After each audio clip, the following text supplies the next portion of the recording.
बस मैं ये चाहती हूँ, मुझे इंसाफ मिलना चाहिए मेरे बेटे के लिए।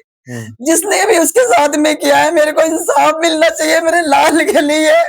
उसकी भी ऐसी भयंकर मौत होनी चाहिए, उसकी भी ऐसी भयंकर मौत होनी चाहिए, वो नहीं बचना चाहिए। मेरे लाल के साथ इतना बुरा हुआ है, किस तरीके से लाल को मारा है मेरे बेटे को, कितना तड़पा होगा तेरा लाल। मेरा बच्चा कितना मारा होगा। जय हिंद दोस्तों, इस वक्त मैं अरमान साबरी उत्तर पूर्वी दिल्ली के न्यू उस्मानपुर थाने के इस क्षेत्र में पहुंचा हूं। इस आधी रात में एक और खबर, एक और मर्डर। टाइम क्रिमिनल आते हैं और फिर एक मोहित नाम के शख्स जिसकी एज तकरीबन 25 बताई जा रही है, 25 वर्षीय मोहित को सरेआम यहाँ चाकू मारकर गिरा दिया जाता है। ये जिस जगह पर मैं मौजूद हूँ, ये भगत सिंह कॉलोनी जानी जाती है। 5 और 6 नंबर गली के बीच में यहाँ खुले तौर पर पुलिस का खौफ, कानून का खौफ चला गया है क्रिमिनलों दिलों से। उन्हें कोई डर नहीं है। आपको मैं बताना चाहता हूँ, ये रिपीट करता हूँ हमेशा कि आखिर कब तक चलेंगे इस तरह से चाकू। फिर वही फॉरेंसिक एक्सपर्ट और फिर आते ये तमाम जगह को कोऑर्डिनेट ऑफ करते हैं। दिल्ली पुलिस आती है, वही हलचल मचता है। उस जिस जगह पे क्राइम होता है वो वहां के निवासी डर जाते हैं। कुछ दिन तक बातचीत चलती है, लेकिन फिर उसके बाद गिरफ्तारी भी हो जाती है। पुलिस सक्षम भी रहती है उन क्रिमिनलों को सलाखों के पीछे करने में। लेकिन कब तक दिल्ली रेखा सरकार में इस खबर को दिखाना, इस सरकार के मौजूदा वक्त में अगर इस खबर को हम बार बार दिखाएंगे मर्डर की, तो कब तक इस तरह से क्रिमिनलों के खिलाफ सख्त कानून नहीं बनेंगे, कब तक नहीं बनेंगे। फिलहाल ये जो आप तस्वीरें देख रहे हैं, ये तमाम फॉरेंसिक जो एक्सपर्ट है, जो फॉरेंसिक टीम आती है, वो यहाँ अपने सिग्नेचर को करती है। वहां मेडिकल स्टोर से आता है तकरीबन 8 साढ़े 8 के बीच में। और ये वो रास्ता है जहाँ ये गाड़ी का जो आप मुंह देख रहे हैं, 2 व्हीलर्स, ये किसी और की नहीं बल्कि मोहित की गाड़ी है। एक बार नंबर रिपीट करा दूं मैं आपको, DL5SD F2452, DL5SD F2452। ये नंबर 2 व्हीलर्स जो गाड़ी का नंबर है, मोहित की गाड़ी बताई जा रही है। तमाम फॉरेंसिक एक्सपर्ट यहाँ पहुंचे हुए हैं और जो फॉरेंसिक टीम अपने कामों का अंजाम दे चुकी है। अभी जो जानकारी मिल रही है वो ये है कि तकरीबन 1 नहीं 2 नहीं तक 18 पॉइंट, जाहिर सी बात है जब वो भागा होगा तो कैमरे में रिकॉर्ड हुआ होगा। ये गली नंबर 6 और 5 के बीच में मोहित को चाकू मारकर गिराया गया। यानी कि उन क्रिमिनलों को ये मालूम था या मोहित के दुश्मनों को ये पता था कि मोहित इसी रास्ते से आएगा और उसको यहाँ पर गिराया जाएगा। 8:30 के बीच में तो हलचल मचती है, लोग जगते हैं, आते हैं और जाते हैं। ये खुलेआम सरेआम इस तरह से रोड पर क्रिमिनल अपने काम को अंजाम दे देते हैं। ये बहुत बड़ा सवाल खड़ा होता है दिल्ली के इन सड़कों पर। थाना उस्मानपुर लगता है। बड़ी बात यह है कि हाथों हाथ पुलिस ने अपनी कोशिशों के साथ 2 गिरफ्तार भी कर लिए गए, ऐसा बताया जा रहा है सूत्रों के हवाले से। आधिकारिक तौर पर कोई ऐसी खास इंफॉर्मेशन नहीं है। जो ये तस्वीरें आप देखिए, ये तमाम फॉरेंसिक एक्सपर्ट यहाँ मैं आपको दिखा रहा हूँ और थाना उस्मानपुर के स्टाफ जो यहाँ मौके पर मौजूद है वो यहाँ मौके पर है।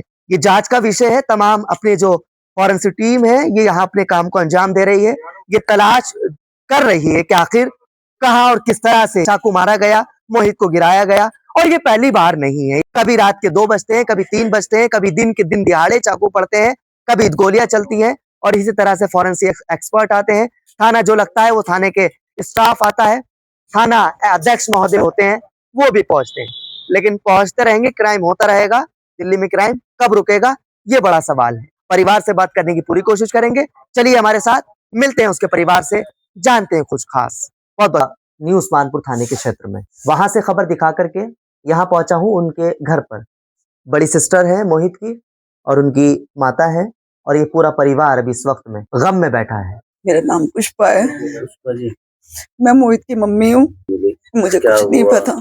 यहाँ से 5:30 बजे निकला है और उसके बाद मैंने फोन किया, 7 बजे भी फोन किया, 7:30 बजे भी। हर 10 मिनट में फोन कर रही हूँ, बेटा आ जा घर पे, आ जा घर पे। कह रहा मम्मी मैं आ रहा हूँ, मैं 10 मिनट में आ रहा हूँ, 15 मिनट में आ रहा हूँ। ऐसे करते करते 10:30 बज गए, वो नहीं आया। फिर एक खबर आती है, जो उसके साथ में लड़का रहता था, उसकी मम्मी आती है कि ऐसे ऐसे बात हो गई है भगत सिंह मोहल्ले पे, तुम्हारे लड़के का ऐसे ऐसे बात हो गई है। बस ये पापा और मैं दोनों साथ में ही गए हैं बस हॉस्पिटल। मेरे को ऐसा लगा था, मेरी आज आंख लग रही थी सुबह से। मैं कह रही थी बेटा आज मत जाना, मैं उसे जब भी बोलती थी ना, तब भी मतलब कुछ ना कुछ ऐसा हादसा होता था और मैं उसे पहले ही बता देती थी कि बेटा आज मत जाना, आज घर से भी मत निकलना। आज भी बोला मैंने उसे, बेटा घर आ जा, मेरी आज आँख लग रही है, मत जा बेटा मत जा, कुछ अच्छा नहीं लग रहा है, मेरे को खाना-वाना कुछ अच्छा नहीं लग रहा। मैं अपनी बेटी से कह रही हूँ, मैं आज पागल, मेरे को कुछ अच्छा नहीं लग रहा है कुछ भी। माताजी, कभी आपके बच्चे की किसी से कोई रंजिश हुई हो, लड़ाई हुई हो, कभी बताया हो घर पे आके? लगता है ऐसा अब मैं आपको? ऐसा आपको क्या बताऊँ, मैं जब मैंने कुछ देखा ही नहीं है तो मैं किसी के बच्चे कभी के कभी बारे किसी में, से कभी किसी से लड़ाई हुई हो, कभी आपसे देखो बताया हो? मेरा तो बेटा चला गया, मैं किसी के बच्चे के बारे में मैं कुछ नहीं कह सकती, ठीक है? मेरा तो मेरा लाल चला गया, मुझे मैं किसी के बच्चे के बारे में क्या कहूँ, किसने क्या करा है? बस मैं ये चाहती हूँ मुझे इंसाफ मिलना चाहिए मेरे बेटे के लिए। जिसने भी उसके साथ में किया है, मेरे को इंसाफ मिलना चाहिए मेरे लाल के लिए। उसकी भी ऐसी भयंकर मौत होनी चाहिए, उसकी भी ऐसी भयंकर मौत होनी चाहिए, वो नहीं बचना चाहिए मेरे लाल के साथ इतना बुरा हुआ है। किस तरीके से लाल को मारा है मेरे बेटे को। कितना तड़पा होगा मेरा लाल। मेरे बच्चे का कितना मारा होगा, मेरे लाल का कितना मारा। मेरा अकेला बच्चा था, किसी पिटने वाले में से नहीं था, 3 लड़कों को हैंडल कर सकता था, इतना साल था। उसको कितने जनों ने मारा होगा तब वो काबू में नहीं आया। क्या काम करते थे? क्या काम करते थे बच्चा? क्या काम करते थे? मेरा भाई ओटी टेक्नीशियन था। अच्छा, ओटी टेक्नीशियन जी, मतलब जो ऑपरेशन थिएटर ऑपरेशन थिएटर, हाँ जी। किस टाइम की वारदात थी, कैसे कुछ जानकारी की आपको? हमें कुछ नहीं पता है, बस 5:30 बजे वो घर से गया है। फिर उसके बाद कम से कम 10:30 बजे फोन आया है कि ऐसे इसके दोस्त की मम्मी आई है हमारे घर पे। हमें तब पता चला है कि मन्नू के साथ ऐसा हो गया, हॉस्पिटल चलो, जगप्रवेश हॉस्पिटल। फिर मुझे मम्मी तुरंत गई है उसकी मम्मी के साथ लेके। फिर मुझे नहीं पता क्या हुआ है उसके साथ। आपसे बड़े थे वो छोटे थे? अभी आपसे जिक्र करा उन्होंने?